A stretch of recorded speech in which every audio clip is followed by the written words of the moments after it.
Welcome. In the next 4 minutes, discover the magical story of Radha and Krishna. Imagine the green fields of Vrindavan, where the Yamuna river flows gently under the moonlight, and the sound of Krishna's flute floats through the air. This is where the story of Radha and Krishna begins. Long ago, in the little village of Vrindavan, young Krishna grew up among cowherds, cows, and the laughter of friends. He was playful, full of mischief, and yet wherever he went, people felt a strange peace. And then there was Radha.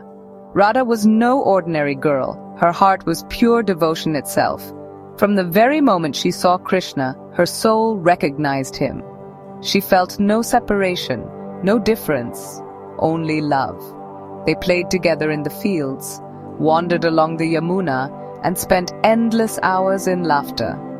But this was not the love of the world. It was the love of the soul for the divine. In the evenings, Krishna would play his flute. The melody was so sweet, so enchanting, that everyone who heard it forgot the world. Birds stopped mid-flight, rivers slowed their flow, and even the gopis of Vrindavan would leave their homes to follow the sound.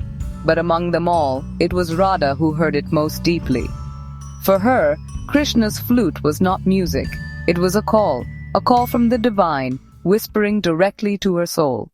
The Raas Leela, or the dance of love. One full moon night, Krishna stood by the Yamuna and began to play his flute. One by one, the gopis arrived, drawn by the melody, and in the middle of them all stood Radha, glowing, radiant, her devotion shining brighter than the moon itself. That night Krishna danced with all the gopis, but to each one it felt as if Krishna was dancing only with her. Such is the nature of divine love. It is infinite and yet personal. And for Radha, the dance was not just a dance. It was the union of the soul with God, the surrender of every breath, every thought, every heartbeat. The Raas Leela is remembered even today, not as an earthly romance, but as a symbol of how the divine plays with every soul that loves him. But life in the material world is never permanent. Krishna's destiny called him away from Vrindavan. He had to leave for Mathura and later to Dwarka to fulfill his duties as the protector of Dharma.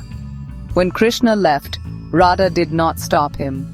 She understood something most people don't, that true love does not bind, it frees. Though their bodies were apart, Radha never felt separated, for Krishna lived in her heart, in every thought, in every breath, and Krishna too carried Radha within him. She was the highest devotee, the very symbol of pure bhakti. It is said that in their separation, Radha's love only grew deeper. Her longing, her pain, her devotion, this is called Viraha, the love that burns in separation, making the soul one with God. Radha and Krishna's story is not a tragedy. It is eternal. It teaches us that true love is not about possession or being together in the world.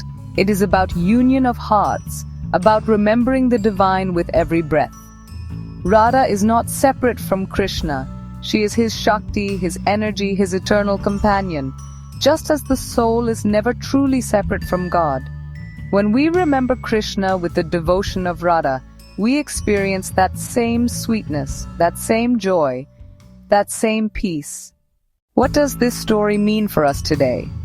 It means that real happiness does not come from things or achievements. It comes from devotion, from love that asks for nothing in return. Radha teaches us surrender, to give ourselves fully to the divine. Krishna teaches us playfulness, to live life with joy, music, and love. Together, they show us that life is not about holding on, but about flowing in eternal love. If you enjoyed this story, please subscribe for more divine tales.